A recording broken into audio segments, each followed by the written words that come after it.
इसलिए सांस्कृतिक व्यवस्था रही कि ऐसे लोगों से, ऐसे परिवार से जोड़ो कि जहां ये सब गुंजाइश हो। अगर केवल भोग विलास की बात है तो ऐसे लोगों की पर्याय की बड़ी खराब हालत हो जाती है। आप लोग तो ज्यादा टीवी देखते हो, मोबाइल देखते हो, है? आज उसकी घरवाली ने धोखा दिया, फिर आदमी ने आत्महत्या कर ली, फिर आदमी ने महिला को पीटा, महिला ने आत्महत्या कर ली, 3 बच्चे की माँ किसी छोकरे को लो भाग गई, दुनिया भर के खटकरम। बताइए, इनको इतनी भी खबर नहीं है कि इस एक जीवन को हम किस संतुलित ढंग से जिए, कि ये जो चेतना है, जो आत्मा है, इसकी भावी पर्याय भी कम से कम एक ठीक लाइन पर तो आए, दुर्दशा तो ना हो। 4 गतियां हैं, 84 लाख योनियां हैं, दुनिया का हर धर्म ये मानता है। और दुनिया का हर धर्म नहीं मानता हो तो हिंदुस्तान का, भारत का हर धर्म ये बात मानता है, 4 गतियां हैं, 84 लाख योनियां हैं, जैसा कर्म करते हैं वैसा फल मिलता है। और महावीर स्वामी ने क्या किया है, इन सब चीज़ों को और ज़्यादा खोल के रखा है सबके सामने कि ये चीज़ें समझ लो और तुम्हारी अपनी आत्मा का नुकसान ना हो, तुम अपनी भूलों से दुखी ना हो, इसकी सावधानी तुम बरतो। आत्म के अहित विषय कसाय, इनमें मेरी एक प्रार्थना की जा रही है भगवान के सामने। छोटे छोटे बच्चों को पाठशाला में ये स्तुति पढ़ाते हैं, दर्शन स्तुति, सकल गे गायक तदपि। आत्म की वो कह रहे हैं, आत्म के अहित कसाय विषय कसाय। हे भगवान, आत्मा का अहित करने वाले कौन है? विषय वासनाएं और क्रोधादि कसाएं। गुस्से में क्या नहीं कर डालते हैं, जब गुस्से का भूत उतरता है तो बोलो जी धनपाल जी, आपको तो गुस्सा आता ही नहीं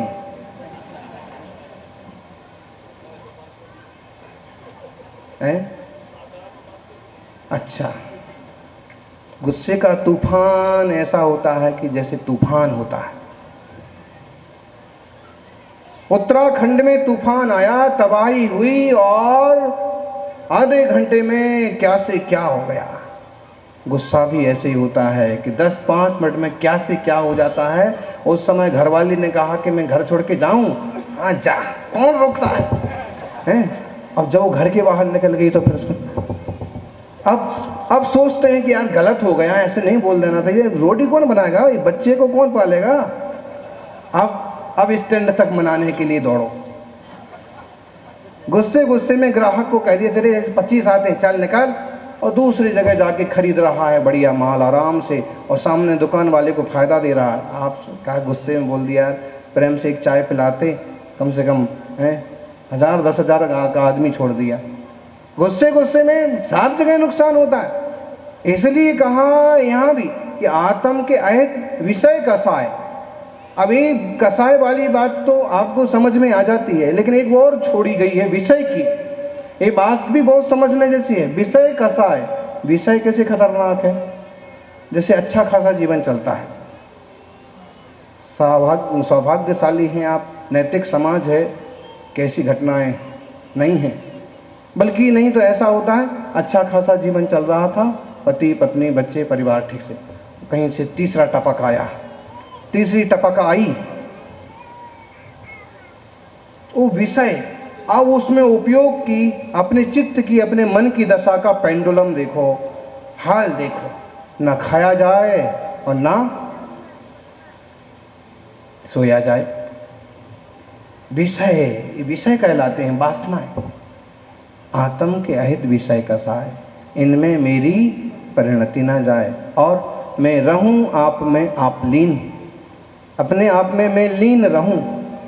ये जो है ना आपकी फिलहाल की जो तल्लीनता है ना, ये आपकी आप में ही एक तरह से तल्लीनता है, चूंकि बोल हम रहे हैं।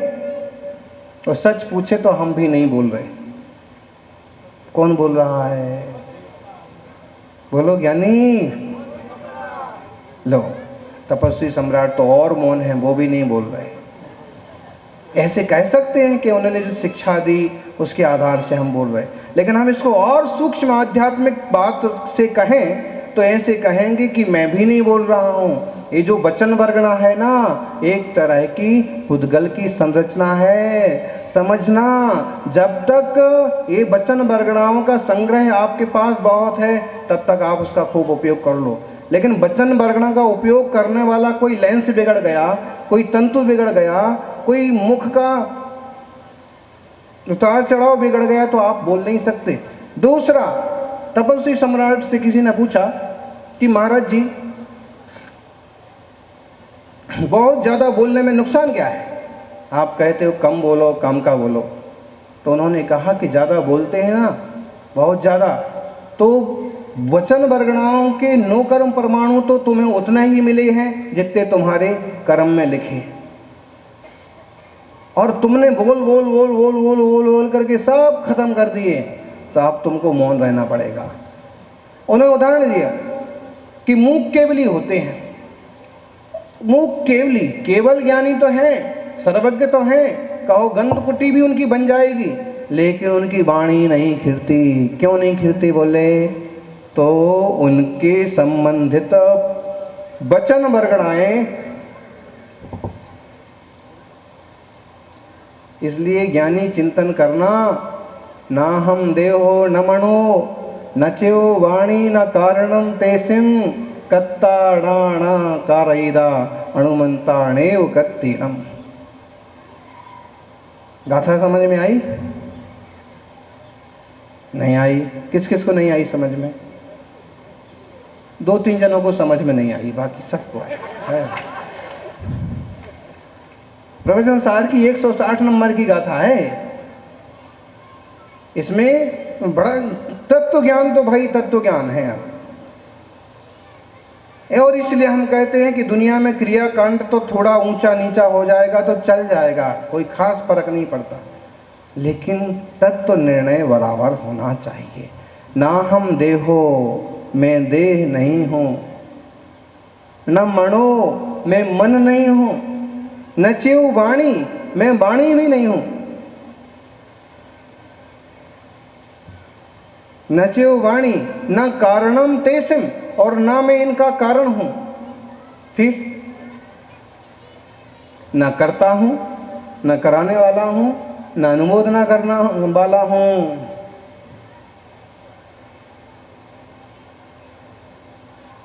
मैं तो ज्ञान घन चैतन्य आत्मा हूं। जिन सिद्ध भगवंतों की पूजा के लिए हम बैठे हैं, आप बैठे हैं, वो सिद्ध भगवान कौन सी भाषा बोलते हैं? बोलो सौधर्मेंद्र महाराज, कोई भी सौधर्मेंद्र महाराज बोलो, हैं? कौन सी भाषा बोलते हैं सिद्ध भगवान? सिद्धों की भाषा बोलो छुल्लक जी। सिद्धों की कौन सी भाषा है? कोई भाषा नहीं।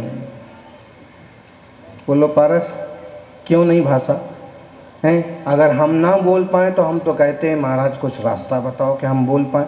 ये बच्चा बोलता नहीं है। एक अम्मा आती थी बार बार और वो छोटे बच्चे को लाती थी, 1-1.25 साल का भी नहीं होता, बोलता नहीं महाराज बच्चा, बोलता नहीं महाराज।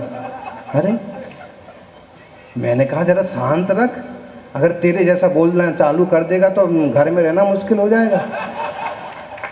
अरे 7 साल भर का बच्चा बोलेगा, से 1.5 साल में 1.25 सुन रहा है, जब सुन रहा है तो बोलेगा, और अगर नहीं बोल पा रहा है तो निश्चित है सुनने में कोई दिक्कत पड़ रही है, उसका रास्ता खोजो। तो हम अगर नहीं बोल पाते हैं तो ऐसे लगता है कि क्या करें, अब कोई रास्ता नहीं बचा। लेकिन कभी विचार किया कि ट्रेन से नहीं बोल पाते हैं, वो अपनी बात कहना चाहते हैं, तो उनको कैसा फील होता है? आज साहब ने देखा एक कुत्ते का रोल, जब सुबह आया तो वहाँ माताजियों की तरफ मुंह करके, और जैसे छोटे बच्चे की आवाज़ निकलती है वैसा कूं कूं कूं कूं करके, और 2 मिनट तक जैसे अपने कुछ सुनाने लगा कि मेरे साथ क्या हुआ। अब वो नहीं बोल पा रहा है, इंसान की आवाज़, बोलना तो चाहता है। ऐसे में जब समाधि होती है तो हम साधुओं को ये जरूर बता देते हैं कि भाई उतरते उतरते वो भी समय आएगा कि तुम बोल नहीं पाओगे, तो तुम्हें ये फिक्र नहीं करना है कि मैं बोल क्यों नहीं पा रहा हूँ, तुम्हें ये ध्यान देना है कि मैं बोलने वाला नहीं हूँ। ये सब बोलन है ना, ये सब शब्द रचना है, ये पुद्गल की रचना है। यूं हाथ लगाते हैं तो आवाज़ आना बंद हो जाती है, कोई मुंह पकड़ ले तो आवाज़ बंद हो जाती है, रुमाल आगे आता है आवाज़ कमज़ोर हो जाती है, सब पुद्गल की रचना है। मैं जानने वाला हूँ। और ये सब क्यों है फिर? ये सब इसलिए है कि शब्द आदि के द्वारा आप मोक्ष मार्ग को, तत्व ज्ञान की बात को समझ सकें, आपकी आत्मा का हित साध सकें। हो रहा है उल्टा कि हमें बोलना आया, इंग्लिश आई, हिंदी आई, और हम उस तरह की राग द्वेष के नाटक चालू कर देते हैं। जबकि होना ये चाहिए कि हमें अगर हिंदी समझ में आ रही तो हिंदी के शास्त्र पढ़ लो, इंग्लिश समझ में आ रही तो इंग्लिश से समझ लो, कन्नड़, संस्कृत, प्राकृत, जिनवाणी जिस भाषा में उपलब्ध है वो भाषा चाहिए। तो ये है, तो ये समझ लें कि इन सब चीज़ों से पृथक चेतना की तरफ की दृष्टि करना। आज अपन बहुत आध्यात्मिक चर्चा पर हैं और ऐसी दृष्टि भी बनना चाहिए। इससे क्या होगा? कम से कम एक चीज़ होगी कि हमारे वचन का दुरुपयोग करना हम बंद कर देंगे। यहाँ ज़रूरत नहीं है कुछ भी बोलने की, चुप रहो। हम मन का दुरुपयोग करना बंद कर देंगे। इससे इस चीज़ पर मुझे बहुत ज़्यादा सोचने की ज़रूरत नहीं है। कोई सुंदर गया, सुंदरी गई, कोई चीज़ गई, कोई चीज़ आई, मुझे इससे क्या लेना है? इस पर मुझे सोचने की क्या ज़रूरत है? जिसकी है जैसा है वो जाने। तो हमारा कम से कम इस टाइप की चीज़ें सुनने सीखने से एक फ़ायदा होगा कि हम जो अपने मन वचन काय का दुरुपयोग है, दुरुपयोग, जैसे हम अपनी आंखों का दुरुपयोग कर रहे थे कि वो नाटक देख रहे थे, एक सीरियल देख रहे थे, एक वेब सीरीज देख रहे थे जिसमें नाटक हो रहा है, ये जी रहा है, वो मर रहा है, उसकी जासूसी हो रही। अब जब हमें ये ध्यान में आया कि ओ भाई आंखों का दुरुपयोग नहीं करना है, तो ये सीरीज छोड़ो, इसमें हमारा कुछ नहीं रखा है, इसमें हमारे हित संबंधी कोई बात नहीं है। वो निकालो जिनवाणी के प्रवचन जिसमें कुछ ऐसा हो कि परिणाम विशुद्धि हो। इससे फायदे होते हैं और कुछ फायदे की बातें हमने आपको बताई, आप इनको जरूर